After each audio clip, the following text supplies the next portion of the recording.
سأرحب بكم باللغة العربية، هي لغة قلبي ولغة أهل الجنة، لكني سأتحدث باللغة الإنجليزية. هكذا جاءتني الأوامر السنية. I'm very pleased to welcome Dr. Fadi Makki. I've known him for many years, and I've always admired his commitment to serve public good. I've known him as Director General of the Ministry of Economy.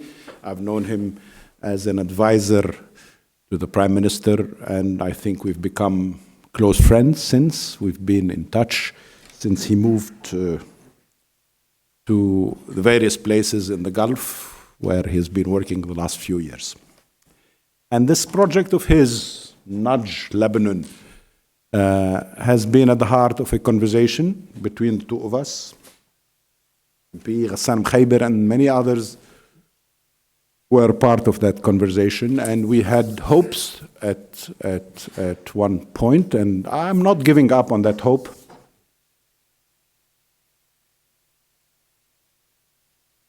تفضلوا.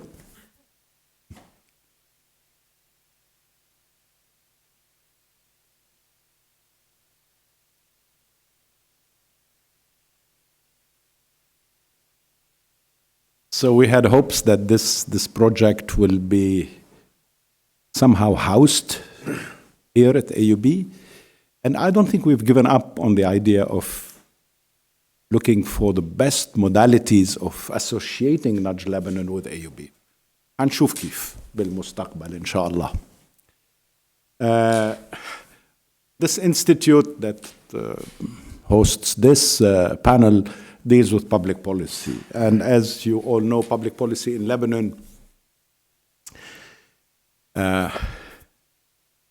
is quite complicated in terms of the processes that the avowed, the unavowed, the perceivable, and the obscure processes that are behind any policy decision that government takes.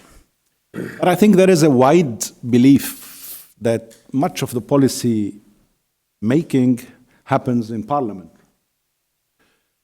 because people associate policy making with legislation.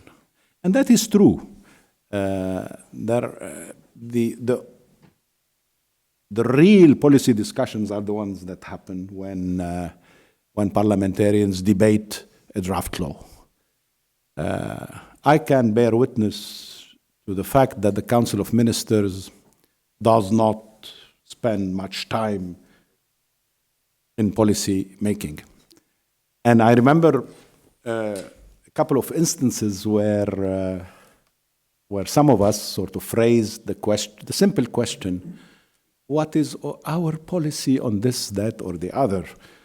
And there were voices in the Council of Ministers who replied saying, we're here to make decisions, not to write policies, policy studies, policy, or make policy recommendations. So the locus of policy thinking seems to be Parliament, and I'm not referring to the Parliament as a whole, but to committees in the Parliament, commissions that are active in legislation.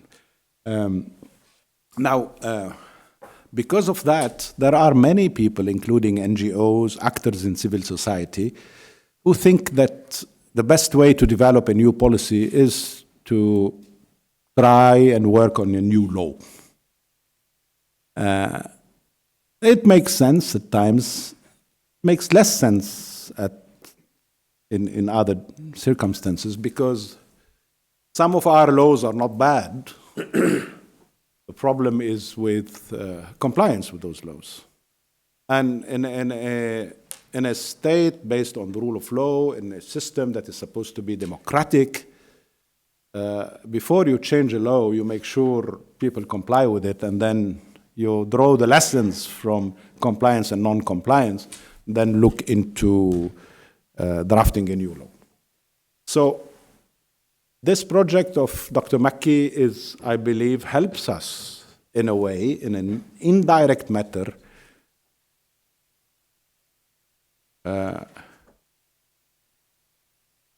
make policy through legislation only after we have tried, at least in some areas, to entice people to comply with the existing laws.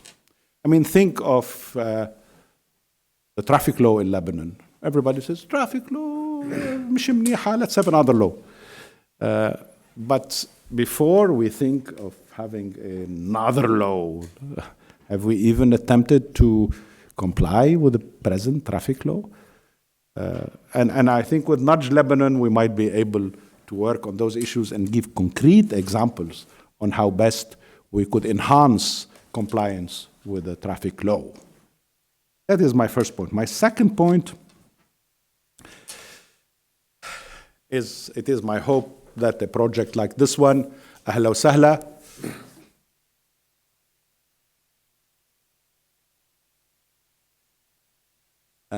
Don't forget the second possible objective of this project is to help us Lebanese reconcile. Now I better choose carefully my word. The perceived private good with the perceived public good. When I say perceived, I mean public good and private good are often constructs, often ideological in a way.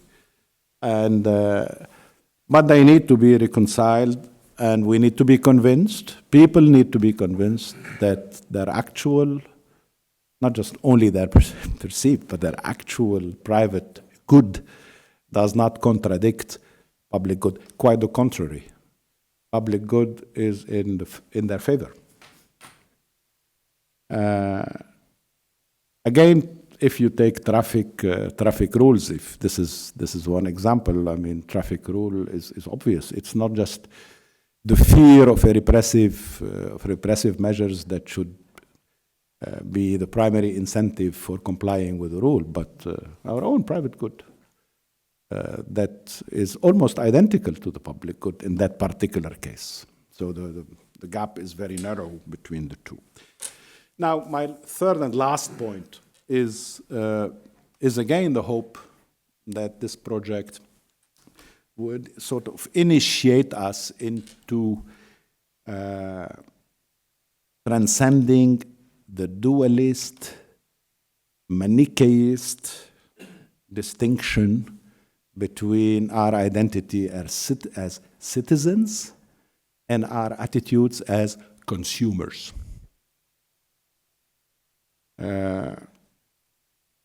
Being a citizen means primarily having rights and obligations, and most of us prefer to be treated as citizens than treated as consumers. But we're often treated more as consumers than as citizens.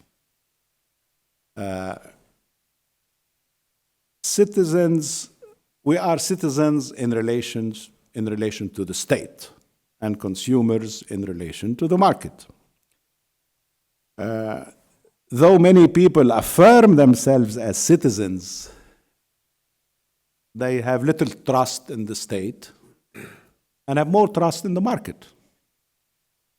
De facto trust in the market, even if they are not ideologically admirers of neoliberal capitalist market economy. They have little trust, and they believe that market forces regulate our relations in a way that protects, at the end of the day, our interests as consumers. All citizens are equal under the law, and citizenship is a unifying status. Consumption is an individualized activity, and it is identified by markets and capitalizes on distinction. There are many people who ask me, why is it that L'Orient Le Jour is the only newspaper that has no economic problems compared to every other, though those who read French newspapers are daily newspaper in Lebanon are not a majority in the country. Far from. And the only simple answer is that the readership of L'Orient Le Jour is differentiated in terms of class in such a way that it gets more advertisement addressed to this specific group of people than any other newspaper in Lebanon. And that's the main, if not, it's not certainly not the only, the main reason why L'Orient Le Jour is financially healthier than any other daily in Lebanon.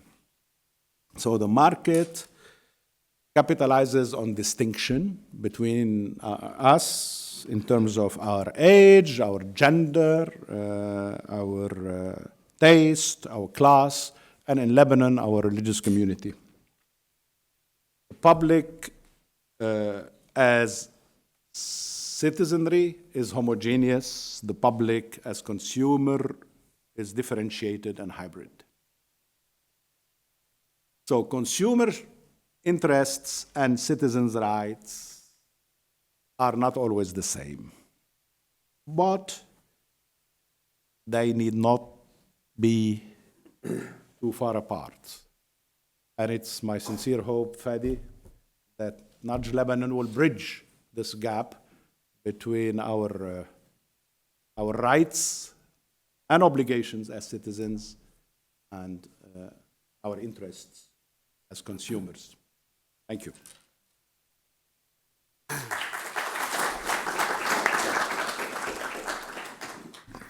Thank you very much.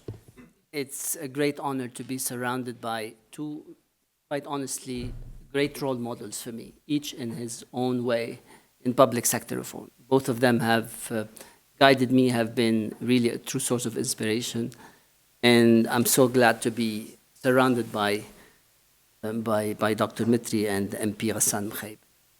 So, over 20 years, I've done public sector reform, both as inside government, as DG, and for government, as advisor for many governments in the region.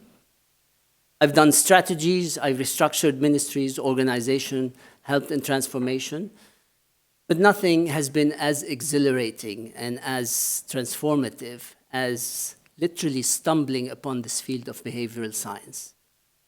Since then, literally 3 years ago, I literally became a passionate and reborn behavioral economist with a strong baggage of public policy background.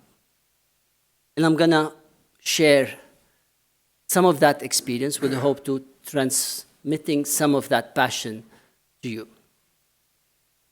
So I will start with telling you about what I'm gonna cover. So I will introduce very briefly the concept of nudges and behavioral insights.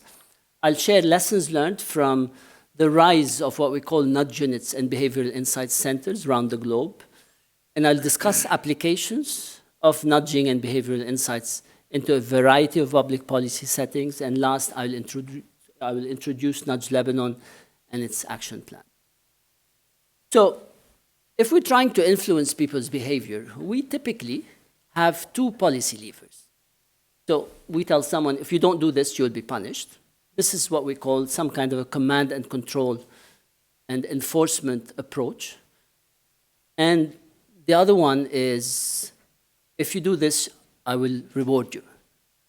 The first one doesn't always work. We are a case in point. Look at all the laws around us. And the second one is not sustainable. So nudging, I like to introduce it as the third way.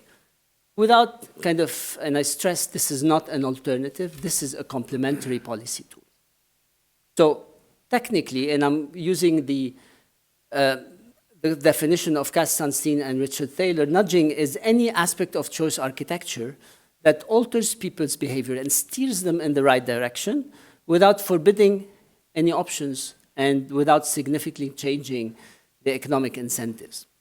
So 4 key features of nudging. One, it's a small, tiny little intervention that creates behavior change. It's not a heavy-handed regulation. It creates changes in context, so what we call choice architecture, which is about the way you frame and present choices to people. Thirdly, it is definitely a cost-effective, so a subsidy is not a nudge. And last, it is freedom-preserving, so it respects people's right of choice and characterized by what we call libertarian paternalism. So take an example. If you want to stop people from littering in the streets, the 2 key policy levers you have is enforce a litter ban, and good luck, and fine citizens if they do that. The second one, pay people for using the garbage bin. The first one doesn't work. The second one is not sustainable. You can try nudge by maybe using social norms, telling them that most people do not litter in this area, or placing very salient green footprints directing towards the nearest garbage bin, and so on. Take another example. If you want kids to buy healthy food at school cafeteria, again, a command and control approach would be ban junk food from the cafeteria. Good luck. The second one, I'm sure I know my kids will find a way around this, but the second one is give them financial rewards for eating healthy. The first one doesn't work, the second one is not sustainable. Nudging could be through making foods more attractive or convenient by placing them next to the cashier, or placing food at eye level and taking the junk food a little bit away and making it more difficult to get. So nudging is and should be seen as a complementary tool for those 2 policy levers and not a perfect alternative. Why do we use nudges? It could be for austerity measures. A government would like to save, wants to make sure it's cost-effective rollout of compliance measures, saving on administrative procedures, or it could be that laws are not working. And in that case, either because they don't have the right injection of behavioral insights, or they do not factor the biases and heuristics that people have and affect their tendency to depart from the rationality. So what are these biases and heuristics? We are people who are affected by what other people do. We experience loss aversion. We have status quo bias. We procrastinate and postpone things even if they're against our interest. We are overconfident. We kind of overpromise and underdeliver. We have a decision paralysis in front of so many information. So these biases and mental shortcuts are generally the result of what we call the automatic and fast unconscious system 1. So this is a dual theory that was put forward by Danny Kahneman, a Nobel Prize winner in 2002. And he talks about a system 1, which we all have, which is automatic, intuitive, and fast, and guides a large part of our daily routine, which end up doing kind of automatically. But system 1, being fast and automatic and intuitive, is prone to error.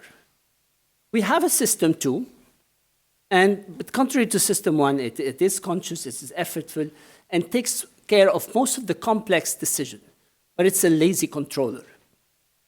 So if we go to classical economics, for decades, that kind of stream assumed people's decision and behavior are based on deliberative thinking of system 2. So assuming people are rational, are econs, as we call them. So if you give any person a set of facts, they will make the best out of it. So they will make the optimal decisions. And most policies that we see around are designed with rational people in mind. Whereas the majority of people, I for one, I'm a human, so I make mistakes, I'm prone to errors, are humans and have their own biases. The fact that the fundamentals of economics are based on somewhat kind of unrealistic assumptions puts in question the current model of policymaking. So behavioral economics is that field which applies kind of psychological insights into human behavior to explain decision, and rejects the overly simplistic and sometimes naive assumption about human behavior, and proposes a more realistic model for explaining how people behave. So, in particular, behavioral economics takes into consideration that people are imperfect, that have biases, and prone to making mistakes. And the golden standard for behavioral economics is what we call randomized controlled trials and experimentation. So this is something that we borrow from clinical trials, from medicine, from pharmaceuticals. So just like in medicine, you determine the impact of these different interventions, in policies, there's a growing trend to use RCTs to assess impact of certain nudges and see how they could kind of be applied. So RCTs are the golden standard, and nudging has gained currency through effectively the seminal work of a group of behavioral scientists. Some of them are well known through a book called Nudge. Nudge is written by Ghassan and Richard Thaler, a Harvard professor and an economist from Chicago, and another book by Danny Kahneman, Thinking Fast and Slow, in addition to a large number of behavioral scientists who started questioning this field of this extreme mainstream of classical economics. Dan Ariely, George Lowenstein, Robert Cialdini, Paul Dolan, David Halpern, to name only a few. The second reason behind the rise of nudging is literally the rise of kind of nudge units around the world. And the first such nudge unit was set up by Prime Minister David Cameron in 2010. So he set up at the heart of 10 Downing Street a small unit, 7 people, headed by David Halpern, to work on policy experiments. So he set up that in 2010. And since then, it has been growing all over the world. So in Europe, it started growing in the EU, in Holland, Finland, Singapore. And then President Obama set up his own nudge unit inside the White House. It's called the Social and Behavioral Sciences Team. And since then, it kept growing all the way to Australia, to Canada. Chancellor Merkel set up her own nudge unit recently. And it wasn't until last August that we saw the first nudge unit in the Middle East. And this is the Qatar Behavioral Insights Unit, and I have the honor of leading that. So this Qatar nudge unit is literally the first of its kind, and working on policy experiments, on bringing behavioral insights, greater adoption of behavioral insights in public policy, not only in Qatar, but also in the region by acting as a center of excellence. So that group is the governmental types of nudge units. In addition, there's a large number of non-governmental nudge units, those that are either in academia or in social purpose, such as NGOs. We stopped counting at about 150 of those, and it keeps changing. So every single university nowadays is setting up its own behavioral science initiative to work on policy experiments, and so on with many others in the social field. So I'll mention one in the CMU. It's very well known, the Kahneman Center at Princeton, headed by Eldar Shafir at Cornell. And there are, of course, several non-for-profit organizations. There is, of course, the Harvard Business Insights Group, Behavioral Insights Group. There's INUDGU in Denmark, Busara Center. And Nudge Lebanon is hoping to join that group of non-for-profit organizations to work on nudging. And we're doing that in partnership with the Qatar Behavioral Insights Unit, who's supporting in this regard. So what we've learned so far as the rise of nudge units is concerned, is that we have now governmental nudge units, academic nudge unit, and non-governmental nudge units, and a lot of private sector are going into this. But many more nudge units are being set up as governmental units in the Middle East. So mark my word, within a year you'll have every single government in the GCC with a nudge unit. So a lot are working on their own. Even countries in the Middle East that have not or not planning yet to do dedicated institutional setup are kind of undergoing or conducting randomized controlled trials through support by other institutions. So what are common types of nudges and that these units have been working on?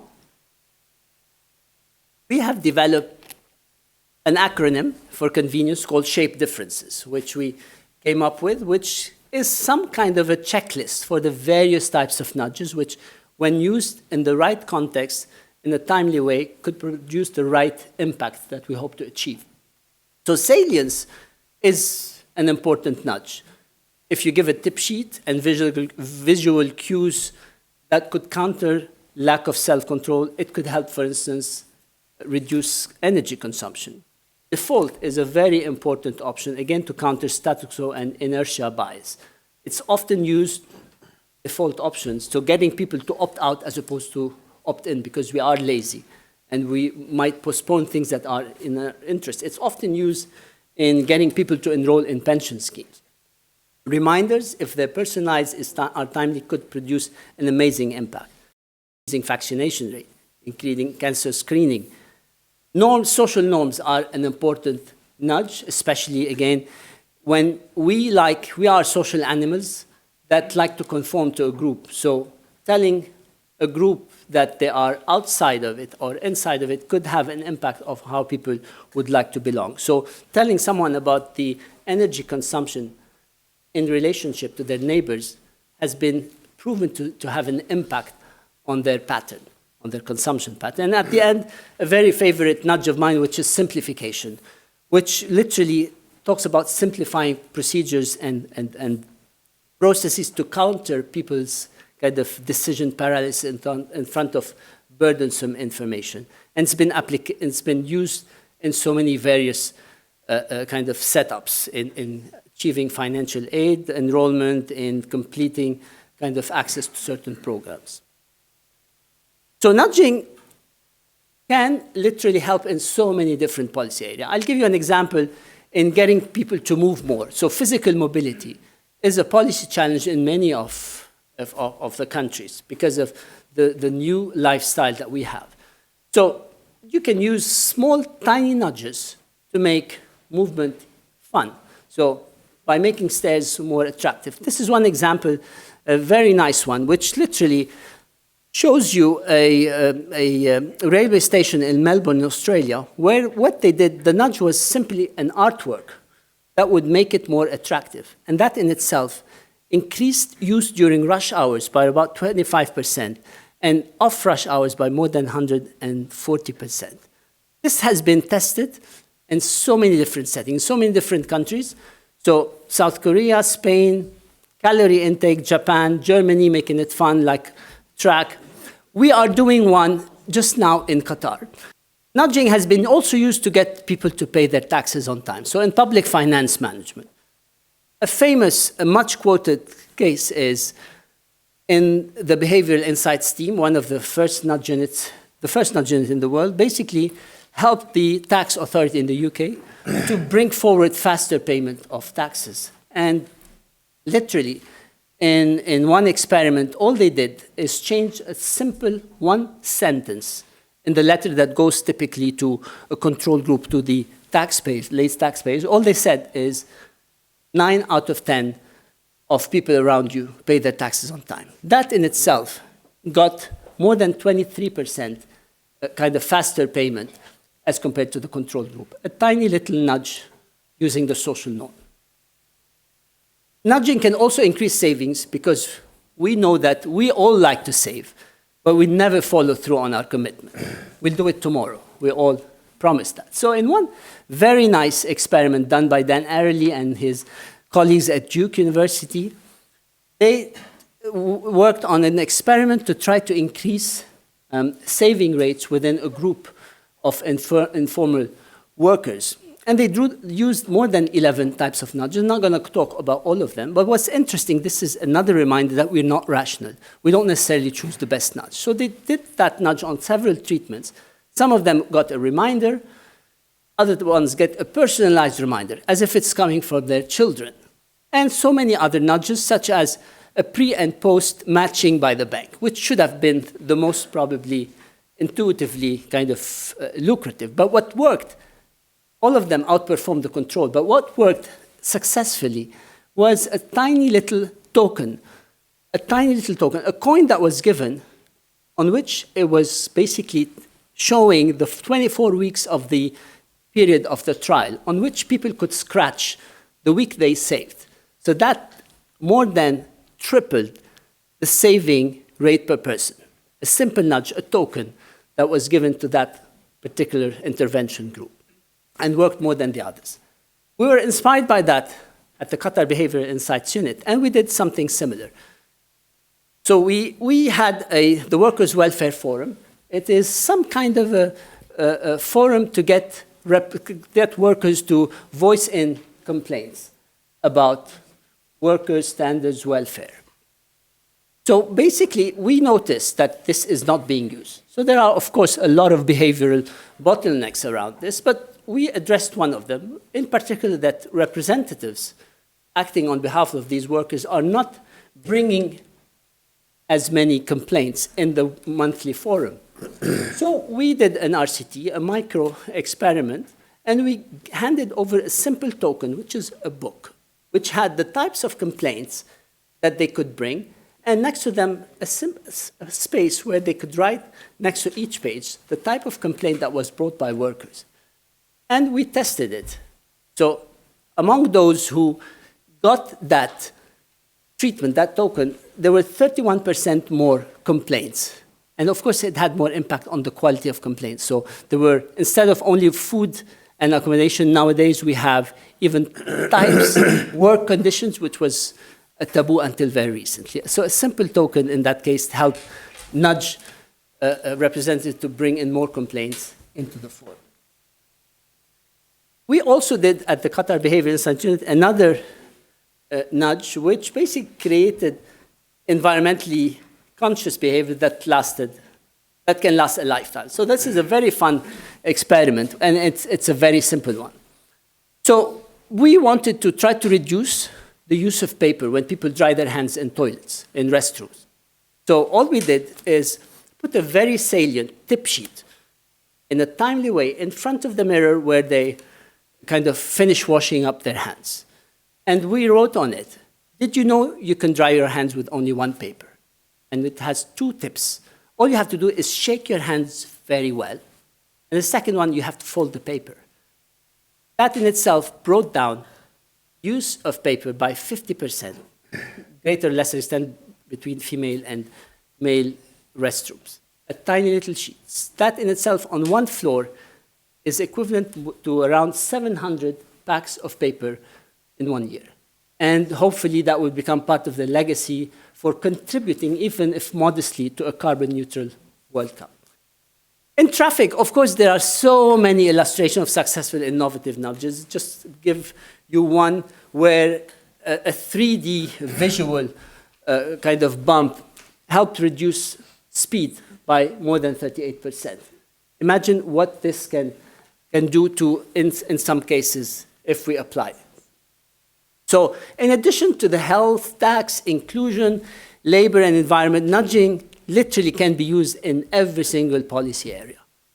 So in education also, we have so many cases where texting parents by school teachers around performance of their children can help improve in terms of, create improvement in terms of their grades or their work habits. Energy, again, I mentioned about some social kind of nodes who help reduce consumption patterns in some cases. So why nudge Lebanon? I will bring 4 reasons why we thought of this initiative. So many of the policy challenges that we are facing in Lebanon have a behavioral component. So if you address some of that, and I'm not saying we're going to resolve it drastically, you can make a difference. If it's a tiny little difference and in a cost-effective way. Enforcement, we are a case in point for a disintegrated enforcement mechanism. Look at the laws, many of the laws around it. Despite great effort by MP Ghassan Moukheiber, who's working now on a big workshop on looking at all the laws that are not being enforced to see how they can do about it. So a lot of them can be complemented with few nudges. Another reason why we thought of this is that we're almost broke as a nation, so nudging can be a very cost-effective tool that also could complement the command and control type. And last, there is a vast need for evidence-based policymaking and advocacy, not only for government. Government definitely would benefit from evidence-based policymaking, but also NGOs, who could be this big source of misrepresentation if they don't rely on evidence-based in their advocacy. And we've seen this, the garbage saga, how various NGOs at various sides could just argue without evidence. So Nudge Lebanon, we are the first initiative in this to apply behavioral insight and addressing policy challenge. Our vision is to nudge for development and the rule of law. This is high on our agenda, using behavioral insight and applied policy tools. We're guided by values such as rule of law, citizenship, partnership, empowerment, and libertarian paternalism. We're about three things. We are an observatory for policy research, a lab for policy experimentation, and a platform for policy advocacy. So in the observatory, what we do is bring in best practices, RCTs that were done, experiments all over the world, and bring them to bear to the current situation that provide ideas for potential replication of these nudges. We also talk to stakeholders to bring some of their most interesting challenges with a behavioral route, to also bring as potential blueprints ideas for experiment. We're also planning to launch kind of a consumer citizen space for people, for all of you, for anyone to volunteer ideas for experiments that could be taken forward. We are a lab, so we take some of those, and then with the bandwidth that we have, hopefully will grow, we will experiment. So we will design and implement RCTs and other types of micro-experiments. We'll collaborate with academic institutions to extend use of experimentation to staff, to faculty, to students, to give them a real exposure before they graduate. And last, we are a platform. So we'll use these results, this outcome, these experiments, and transform them into hopefully recommendation for behaviorally informed regulation. So having somebody like MP Ghassan Moukheiber is extremely important, because they are the recipients of much of these insights, which they can use into new legislation, into old legislation, and into even kind of decisions by stakeholders. A lot of it could also be used, hopefully, by NGOs, which could act on this in rolling out some of these experiments. I'm going to share with you some of the experiments we did over the last few years. One of them is in partnership with EDL, Électricité du Liban. The challenge in that case was to get people to pay on time. As you know, if you're not at home, you receive a slip, basically telling you that you owe kind of 400,000 Lebanese pounds, that the collector is coming back in 2 days.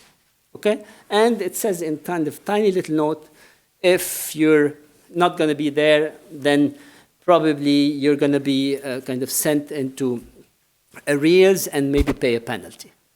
So a lot of people don't pay the second time.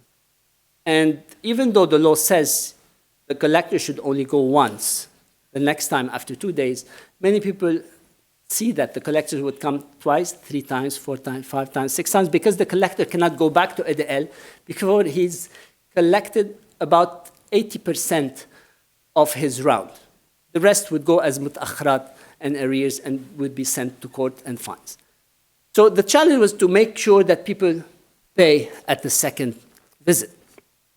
So we did, this one was a kind of a random selection of the control group, and we did 3 types of nudges corresponding to 3 types of slips, which we developed and then trained some of the collectors in a pilot area, which was Saida. So the first nudge was literally using what we call the hassle factor. We told groups in this particular nudge that basically telling them that literally it's very inconvenient if you don't pay in 2 days, because it's going to mean you're going to have to go to the headquarters between 7:30 and 1:30. It's really inconvenient. So وفر على حالك المصاري والمشوار وادفع ببيتك. So that was the first nudge. We all thought that's going to work most. The second one, we realized that within 40 days, actually around 90% do pay on time. But really بيكونوا طلعوا له روحه للcollector. So we did tell them that literally in your region, in your area, which is true, around 90% pay on time. So do you want to be part of this group? And the third one, we said, yes, I mean, ODL is not doing well, but thanks, among other things, to people not paying on time. So do you want to play your role as good citizen and pay on time? So these were the results. Quite interesting. So all of them outperformed the control group. And the two that were most significant, statistically significant, were the social norm and the national pride. One by 13%, the other one by 15%. All with a tiny little nudge, telling them about how they could pay, why they should pay on time. This is going to be rolled out in other regions and could be applied to other utility sectors. Very cost effective. It cost us less than £100 to produce this. Another one we did is on seatbelts. It's a favorite for all of us. I tried to get statistics on use of seatbelt in Lebanon. Apparently, the last available official statistic go back to 2004. And then the rate was around 12% or 14%. Since then, there were kind of new regulations, several attempts of enforcement. Probably it went a little bit further, but not much further. Okay? So basically, we ran an experiment, a pilot experiment with the Four Seasons. And basically, we were trying to see how can you increase compliance with the seatbelt using some nudges that we learned from behavioral insights. So what we did is observed for a group that were receiving the cars by the valet and checking if they're going to put their seatbelts. So what we had is 42% only used their seatbelts. So when the valet delivered the car, only 42% put their seatbelts. The nudge consisted of literally a timely, prompt, verbal cue telling the driver, be safe, please don't forget to put your seatbelt. أو بالعربي لسلامتك, please ما تنسى تحط حزام الأمان. That took compliance, and then we observed, by almost double, by 83%.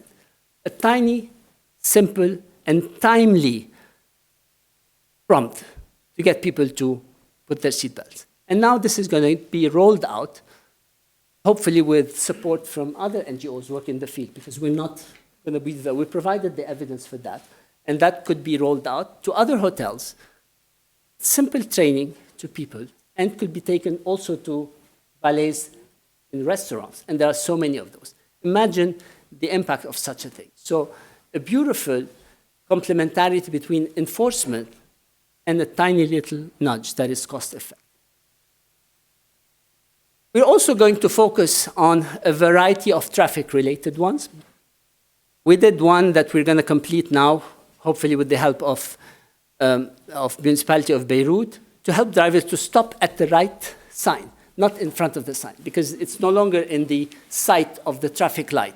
If you're just 1 meter beyond it, then too late, buddy, then you're not going to see if it turns green. And we've seen in one case next to Nadi Riyadi, where literally similar pattern, we've observed more than 100 cycles from green to red.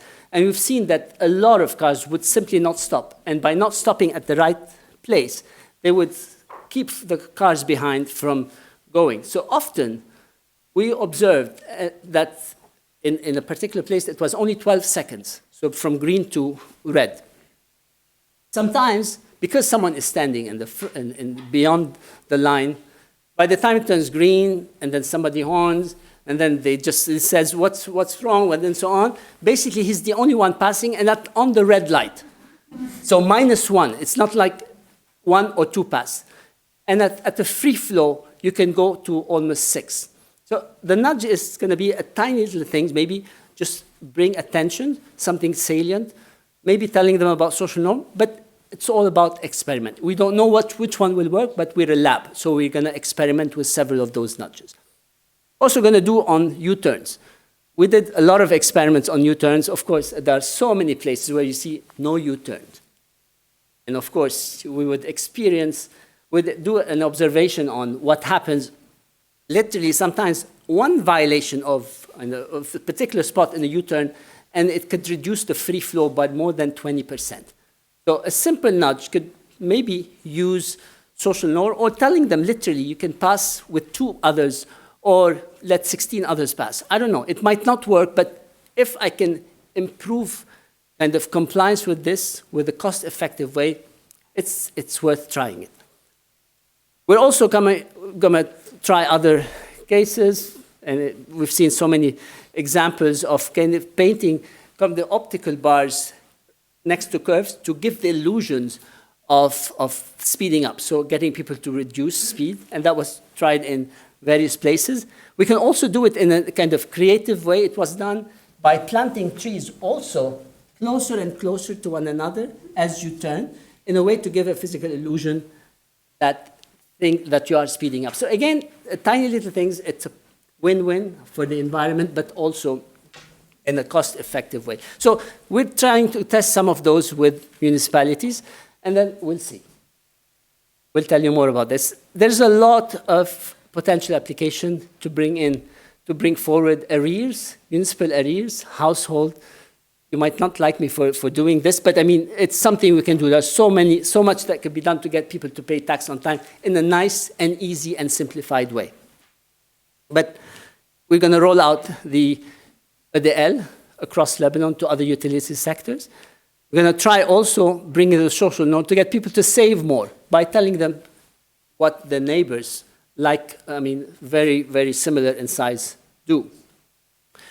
Also lifestyle, we're going to test that in school cafeteria. We just finished one experiment as the Qatar Behavioural Insight Unit with the Kennedy School, literally in getting people to shop in a healthy way by placing fruits and vegetables in a very salient way next to cashiers. We'll tell you about the results very soon. So, but we can do something similar in school cafeteria. I'm not saying banning junk food, I'm just keeping them as an option. If you put them in a nice way, people could be interested, and making it simple, easy, accessible, so on. This is a kind of a fun experiment we're going to hopefully test in Aswaq Beirut, where we could get people to use the stairs, and we could invite artists to come up with ideas for making it more attractive. But there are so many innovative ideas to kind of nudge people to move a little bit more. And there are various other areas where we could use kind of nudging and behavioral insights. So in inclusion, financial inclusion, in anti-corruption, we can do a lot in this regard. And I have my board members on LTA in this. We're hopefully going to work on this in humanitarian, Syrian refugee cases, charitable giving, education. There are so many things that could be done. I'm finishing with one initiative that is very dear to my heart. It's the Consumer Citizen Lab. Basically, this is our jewel offering of Nudge Lebanon, which we would like to make it as our offering to academia. Basically, it's designed to bring greater involvement of academic institutions in public policy experimentation and nudging, and provide real-life exposure to students and through engaging them with public entities and NGOs, and create a shared space for citizens. We're going to also try to do something similar, by the way, on Consumer Citizen Lab Junior for schools as well, whereby it becomes some kind of a community development, where it also gives students a tiny kind of way of experimenting with tiny little nudges, such as papers, such as things where they can see for themselves how they could apply it. So this is the Consumer Citizen Lab. What we'll do in this is source cases and policy challenges from stakeholders, design and create a course that talks about application of behavioral economics to public policy. So the foundation, the literature review, nudge units, nudging, fundamentals of psychology and behavioral science. And the second part would be how do you apply experiments to policy challenges? And we will help them co-deliver the course and run the lab through the various kind of value chain stages of a randomized controlled trial. And at the end, we'll take those recommendations to my dear friends as behaviorally inspired recommendations. Like a rablat. So we're hoping to have those two gentlemen part of this advisory board for Nudge Lebanon. And we have others that will join also. Fatima Kaik will be part of this group. We have other people who will be joining us representing various other disciplines. He's a medical doctor. Dr. Azdin is going to be joining us, and a few others. And the team who are all these passionate believers in the true power of behavioral economics. And basically, just to tell you one last note, our project will have an ethical review. They do have an ethical review. We have two levels. Those that have a zero to insignificant risk, we do it internally. We have some kind of, we don't have an IRB because as NGOs you don't need an IRB, but we're trying to set the standard very high and develop something similar. And anything above insignificant risk, we're going to escalate it to the advisory board and even bring external review for that. And I'm just a word of caution, as nudging becomes more prominent in this part of the world, there's a need for standard setting. And it's important for us to start thinking about potential misuse of the evidence that could be used by this. In concluding thought, so many lessons for me in behavioral economics. It taught me several things. It taught me that we're wrong, we're prone to mistakes. Really what works, it taught me most of what works is not what you and I and others, and certainly not politicians, think works. What works is what has been tested in a rigorous randomized controlled trial or an experiment to work. Any other than that is a reliance on intuition. And why should we? So give an example of clinical trials, drug authorities around the world, the FDA, just look what they do. I mean, even for small medical products, before you bring them in, you have to undergo years sometimes of experiments between control and treatment groups. For policies that potentially affects thousands and even millions, you don't even try to do that. This is starting to change with the rise of nudge units all over the world. This just started to change with Qatar leading the way on the behavioral insight unit. We're hoping through Nudge Lebanon to join that debate. Thank you very much.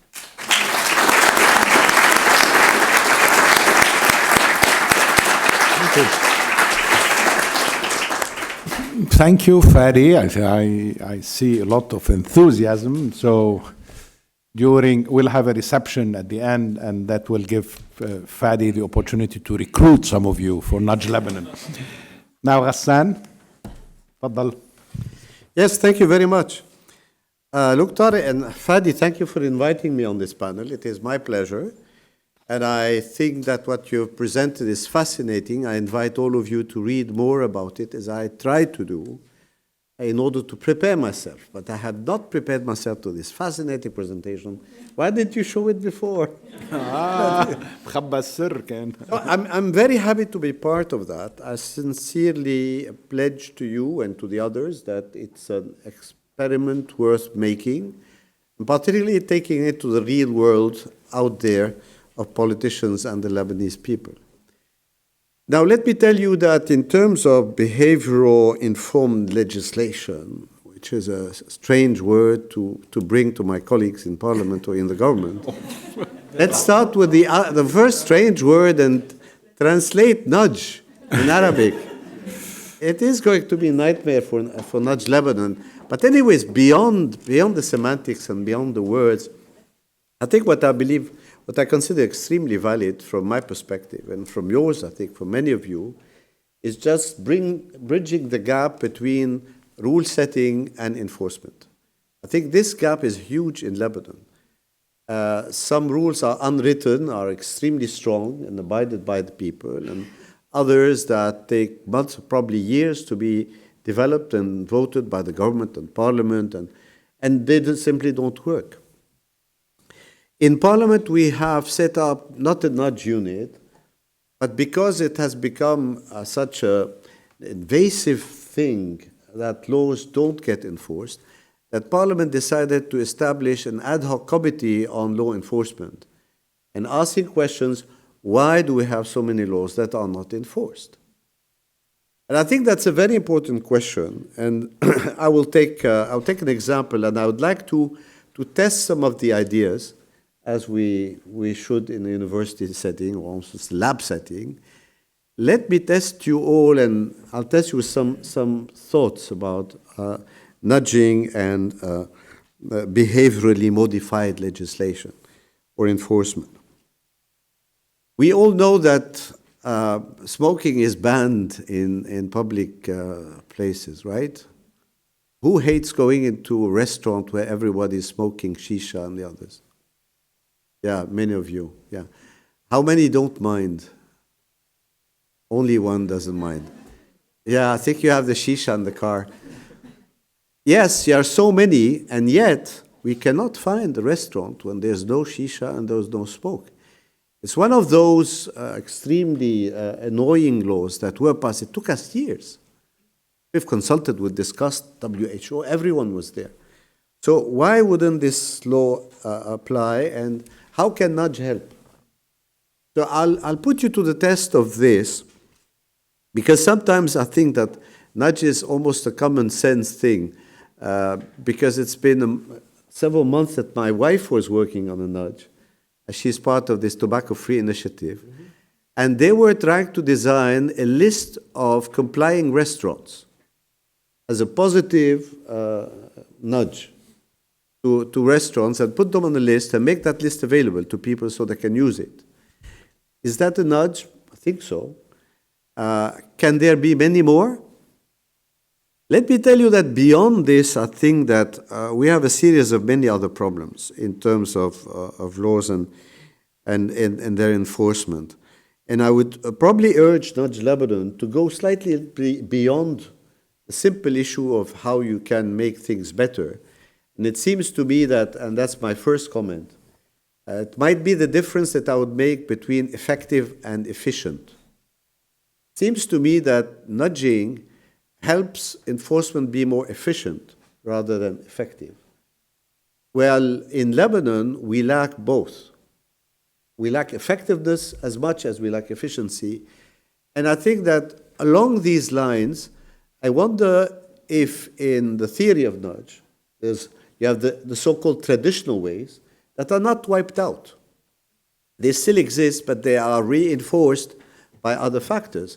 And I think that this is an area that would require us some thought so that distinction that I would make between effectiveness and efficiency, both reinforcing each other. My second comment would be the paramount importance of rule setting. One cannot nudge in a ruleless place. So you need to establish a rule in order to know how to enforce it. And if I take your picture of the staircase that is painted, in Lebanon, sometimes you don't have a staircase to paint. Visually, I mean, not only for the stairs, but as an icon, as a picture, you don't have those fundamentals of rules that are accepted, that are properly enacted, that are well set and accepted. Because it seems to me that in most of these areas, when you want to change behavior, the change of behavior is not disputed on and by itself. So if you say, for instance, that smoking kills, I guess that there is a nudge on the boxes of cigarettes, which is a picture of dying people of ugly lungs or cigarette kills. But that doesn't stop people from buying cigarettes and from cigarettes being so widely established. So I think that my other comment there has to do with Tarek's earlier introductory comments about Parliament as being a center for policy making. I always like to remind us, tell you about Bismarck used to compare legislation, making laws to making sausages. Bismarck used to say that you might like to eat the sausage, but you might not like to see it how it's done. So you might not like to see how the laws are done. So before going into the nudge, it's also important, that's what I'm involved in, is making laws better, lawmaking becoming better. And that's an important thing that can tie up nicely with what the Fares Institute here is doing in terms of policy setting. My next comment has to do with quality legislation, right? I think that you can only nudge things that are proper to start with. Again, you cannot create a nudge on non-existent stairs. That's the absence of rules. But I question also not only the existence or non-existence of rules that are accepted, but the quality of those rules, be them laws, decrees, standards, behaviors, what have you. What can we do to improve those rules before we nudge their implementation? Because it would be interesting, before engaging into the nudge analysis, I think, is to engaging into the analysis of why isn't this law enforced? Why is it not applied? And is nudging in that case, and I want to be provocative in order to continue the conversation, like putting a plaster on an open wound. It adds effectiveness, or it's only about efficiency. So why aren't rules enforced? There may be several reasons for that. Part of it be cultural, but we don't like rules. We don't like to, we are so individual, but that can be overcome because this is a behavioral attitude. One can influence behavioral attitudes. But what if the rule is badly set? Some are saying that the law on banning smoke in public spaces, places, was not appropriately drafted, that it has things that have to be changed. Is the real problem the law or the way that people perceive it or enforce it? Is it appropriate or inappropriate? Do people know about it? Most of the times, the issue of law enforcement has to do with information. Information is a gateway to enforcement. And I think that in many of the examples that were given about nudging, it's informing people about unwritten rules, such as shake your hands and fold your paper to save on wash on paper. Now, yes, this is an unstated rule. It's interesting that you bring enforcement, that is the nudge, by just stating it. Taking the example of streets, and in my readings, I was extremely interested to know that the first nudge was just the white lines on the street, that who goes right and who goes left, and you don't trespass, and when can you go, and when you can't. That was before rules were written. So I think that the center, and I'm extremely excited to be associated with this experiment, because my original liking is legal sociology, and behavioralism would add to it, because understanding why rules and how rules are set and why do they work and why don't they work, in my opinion, has to be much broader than what nudge does. It complements it, and it adds a lot to it. I think it's exciting, but we sometimes are much more basic elements of law enforcement and law setting. Now, my last, probably one of my last comments would be about the way that Parliament, the government, opening up, this center and Nudge Lebanon, opening up to decision makers. I had made you the offer, and I repeat it here, that I would like us to link up both the Committee on Law Enforcement in Parliament and the Nudge Unit in Lebanon.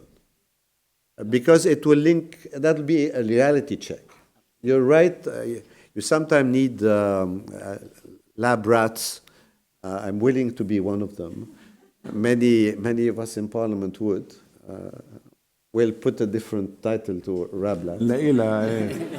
More dignified. Yes, more dignified. Yeah. But I think it is important. And I think that the university... Animal lab. Yeah, politicians are strange animals. We need to bridge that gap between the university and the real world. And I think that such a nudge unit is an amazing tool that was tested in England and tested in the US.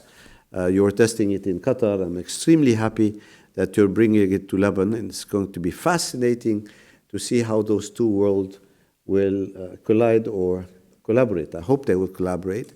And in order to look at this broader picture, but within it, I think that the nudge concept, the nudge factor, is an extremely interesting, promising, and I would say fascinating intrusion of behavioralism into legislation and enforcement. Thank you.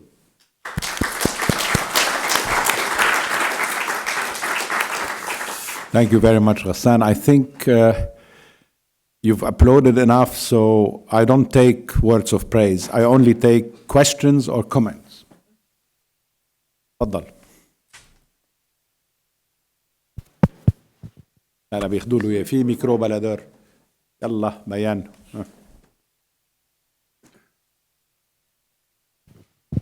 Okay, no praise, but thanks for the invitation. That works. First, as a person who's been working on governance reforms across the world and in the region for the last 12 years now, I think this approach is not an option. It's actually the only way to go forward in countries where the rule of law is structurally and systemically weak. And as far as I know, there is no other option that I see now, depending on laws and expecting that laws will change behavior, will not work on its own like we've been doing it and like we've seen others try to do it. It might be pessimistic in a way to say that, but being an optimistic person, I actually like to see it the other way. I see this opening and opportunity. In the program that I run in the region, we've started that actually in Morocco, working with 7 public hospitals, reputational incentives, using data collected from patients based on their experiences, and then using that data to share it with the officials in the hospitals, with the management in the hospitals, and use it as in trainings and sort of positive reinforcement and also positive competition. And we've seen a change in behavior, to a positive change. So that is quite interesting in that sense. And we're certainly looking forward to expand on that. Now, there's a lot to say about the presentation. It's really, again, thanks a lot for that. What's interesting is that the most successful nudges were ones that were associated, like with the social norms or with like the patriotic decision to make. And this is quite interesting because this brings up the question of context, right?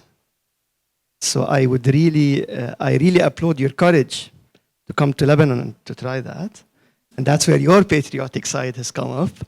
Because the issue of the social norm and being like 90% doing the right thing, and do you want to be part of that 90%? I think it's the other way around in most of the things. Like 90% are not doing the right thing. So that's one. 2, also the kind of patriotic and identity thing. Now, it's great. It's actually very interesting that you have a successful example in Lebanon. So that's why I'm also optimistic that even in a country like Lebanon, where we always complain that social norms are skewed and where we say that there is no identity or a sense of belonging, it actually succeeded. But it's one experiment, so let's see. And on that note, I see an opportunity. Yesterday, we had the Access to Information Law in Lebanon published in the official Gazette. And that law is really about getting government to disclose, proactively publish certain documents, on the one hand, so proactive disclosure, and then citizens to actually having the right to demand some information or ask for some information. And here there's a lot of nudging that needs to be done, not for citizens, but for officials and for ministries to encourage them to start actually comply. So I see an opportunity there. And I see something where we can work on this anti-corruption thing, but also broader access to information is beyond anti-corruption. So I see an opportunity and expressing full support and interest to be part of this work and hopefully help it in the future. Thank you. All right. Dr. Bashur. هون قدام. حدا هون ايه. Sorry.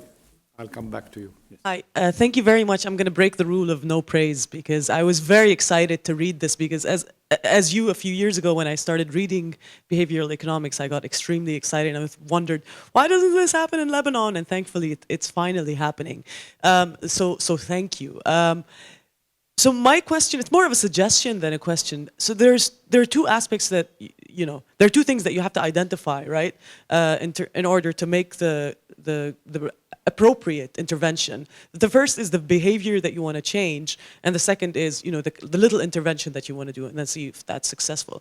So I guess my suggestion would be, in terms of the behaviors that you want to change, why not crowdsource that and, have a website where you say, people can go in, identify behavioral issues that, affect people, to be worked on. And then someone who wants to come up with an idea can go in and have a list of all these behavioral things, and then they can come up with an intervention. Yeah. Thank you. عليك أخونا.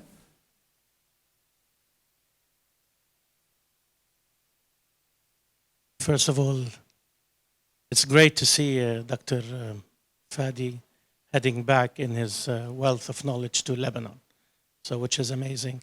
I had the honor to work closely with him during the Ministry of Economy and Trade. And actually, he walks the talk because he managed to change the consumer protection law in a record-breaking time. So that's quite amazing. It's good to have bring nudge to Lebanon. The two major challenges, and I'll tap on what Mr. Moukheiber said, bringing it to the real world. The concern is definitely having the right foundation in this country.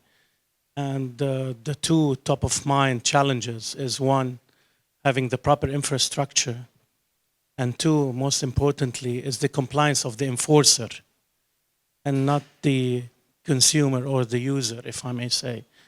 And here, if we're talking about law abiding and let's say the traffic law, so the infrastructure is at least having the zebra lines visible on the streets, having the right traffic signs, having the right signages on the streets, and last but not least, having the right enforcement from the enforcer. So they have to be compliant at least to walk the talk because they are the role models.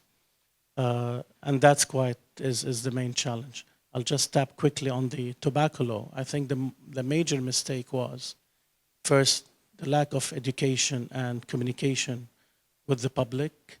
And second of all, it wasn't phased in terms of the law, because if you follow the WTO, there are phases. So you go into separation and then segregation, and then you can completely stop it. Yeah, WHO, sorry. And that's probably what happened in that case. So thank you. WTO. It keeps coming back to me. So that, Is coming back. yeah, exactly. So that's it. Thank you. Thank you. Any more? Napti? Rima? Where is Rima? Rima Afifi. Oh, sorry. Thank you very much. A very interesting talk. A lot of our work has been trying to identify critical challenges in Lebanon and see how we can spark innovation related to them. But what we realized actually is that most of the challenges where we are working, the root causes are not the water or the electricity or the health or the education, etc. They are related to culture and governance. And in our work, we're trying to see how we can focus more efforts around addressing culture and governance. And I see a lot of parallels here with this, but I guess somehow to echo some of the comments, but also to maybe encourage more, that more of the nudges, I think, need to be to the people who are in the positions in government. How can we direct more of this to their behavior? Because their behavior is oftentimes not addressing the challenges or is directly the cause of a lot of the problems. So I'd be curious how more of this sort of nudging can be applied to the centers of governance as well. Professor Afifi, Rima?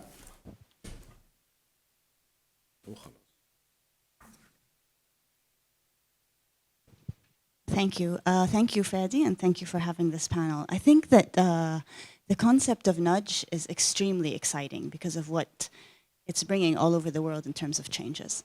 But there also have been critiques of nudge. And so the two that I think come to mind most often, I guess, are one, whether it gives governments easy outs. So they get to work on, so the problem is transferred to the person. You know, we're trying to get the people to change their behavior as opposed to changing social circumstances in which we live. And the second is that it has potential for actually increasing social injustice. And so the example of the cars, you know, if you have a valet, you know, if you go to these places that have valets, you get a reminder. If you don't get a reminder. If you get an electric bill and you can pay that bill, then you comply very well. If you can't pay the bill, you become a non-complier, and then there's this community that's even more likely to be judged badly. So I think I think it's very important as we move forward on these very exciting initiatives that actually get us where we want to go, to keep in mind the potential critiques and try to figure out how we deal with them. Good, thank you very much for all of this and for this very last question. Fadi. Well, where do I start from? Let me just say up front that basically a lot of the problems have behavioral root, but some of them don't have a behavioral root, and they're better addressed through regulation. So nudges don't necessarily resolve the problem, but they can make tiny improvements. And if these tiny improvements are small, but cost effective, it's worth giving it a try. So in some cases, it's significant results, but in some cases, it's 1 or 2%. But how about that? This is quite impressive if it's cost effective. So initially what we do, we start with any challenge. We've been kind of developing some proprietary methodology in this regard and develop a behavioral route for these challenges and see the entry point for doing the experiment. Of course, it's a lot of work to find that entry point. Anti-smoking is one of those issues. How can you apply social norm to reward those that are complying with the laws? There are things, but we need to experiment. We cannot guarantee the results. We could be informed by insights from previous RCTs that were done in this regard. So tiny improvement is what I want to say. And solution might not always be through the nudging. It could complement, but it might not work, in which case we need to work on the legislation to get them to inject more behavioral insights in what they do. In consumer protection laws, what we've learned in consumer protection law could be literally codified and brought into the legislation. We're not saying that you can bring that lock, stock, and barrel and then apply them. Context matter, but we have a very good and decent chance of starting from a higher level. So you're not starting from scratch. You know what worked. We're not Guatemala, we're not the UK, we're not the US, but we can learn so many lessons of what has worked, and you can design the initial blueprint of the experiment in a way that could probably kind of have a good success rate with few iterations. So just like the behavioral insights team have come forward with their concept of nudging and testing, it's about testing, learning, and adapting. So a lot of the times we start an experiment, we kind of reiterate, and then learn, and then bring back and restart the experiment. We're a laboratory, we cannot guarantee results. Somebody mentioned the consumer citizen space. We have actually exactly what you're asking about. So there will be, in the website, room for people to volunteer ideas for experiments, ideas for nudges, to be kind of brought forward and tested. And that is something that we will let you know how we intend to do it. We're still in an informal setting. We're just incorporating as a foundation, as an NGO, and we would love to kind of grow. It's literally through more cooperation with consumer citizens, but also with government. Somebody mentioned, how do we do kind of cooperation with governments. If they don't cooperate, then it's difficult to introduce some of the nudges. That's why partnership with not only parliament, but with government is essential. And I think the proposition is pretty decent for them. What you're helping them is literally pro bono and letting them experiment and then make improvements that make them look good and make a decent impact on the consumer citizen welfare in many cases. On Nasser's point on PPP, I'm proud to say that with Nasser, we launched the first public-private partnership. The hotline that we launched at the Ministry of Economy more than 13 years ago was in conjunction with the group led by Nasser. So I'm very happy that he's here talking about this. Now, the most difficult question, I have to confess, is raised by Dr. Afifi, and this is the critique. So on giving, the first point, the giving government the easy way out, at the end, بدنا ناكل عنب مش بدنا ناكل طول نطور. So basically, if government is in total disintegration, I might as well step in, even if it helps him and helps us. It's okay to do it. As long as it's cost effective, as long as within some ethical framework, why not do it? And that's basically our kind of approach for this. Now, the more difficult question of social injustice, again, we're not here, a lot of the experiments, we're not taking away options from people. We are kind of currently experimenting in certain pilot manner to see where tiny improvements in compliance can happen. And there would be gaps that cannot be addressed in the nudges, and in which case there will be social injustice, but we need to think of different ways to address it through inclusion. And we have a kind of an initiative on not only financial inclusion, but social inclusion and gender inclusion. But you're raising some of the very difficult issues that now the Western countries that are kind of have had more than 10 years of experience dealing with nudges have started to address those. And there are more of the kind of accusations against government of paternalism. Is it really stepping in and then manipulating? There are important issues, and I'm just cautioning against one particular aspect, that is, there is potential for misuse. And this is something that we need to be all aware. Nudging is coming to the Middle East. It has come late, but better late than never. But it's extremely important to think about ethics, think about ethical reviews. Now, we don't have in the government setting and in non-government setting, non-academic setting, the IRB. So we've gone through so many different examples of kind of internal ethical reviews by nudge units, and we learned so much, and we tried to design our kind of ethical review around that. This said, when we created 2 levels, as I mentioned, but we're happy to kind of see what else we can do in terms of strengthening the ethics and make sure the abuse is minimized. But when we partner with universities, then this is when we kind of adopt their own IRB in the process. So that's, in that case, we go back to your kind of, in many cases, bureaucratic process, but we will adopt the same level of review. On smoking and anti-smoking, now, again, we're happy to experiment. But this is one of those cases where, of course, it's better addressed through proper enforcement. Nudges can make improvements, maybe through rewarding, using a social norm, some of those who are complying, and creating some kind of pride around the brand of those places that actually stand out there and say, we are proudly prohibiting compliance, prohibiting smoking. So there are things that we could try to do to kind of test nudges, but we need to experiment. We need to find the right entry point. Kind of along the value chain of the policy challenge, we need to find an entry point and see which experiment we could do.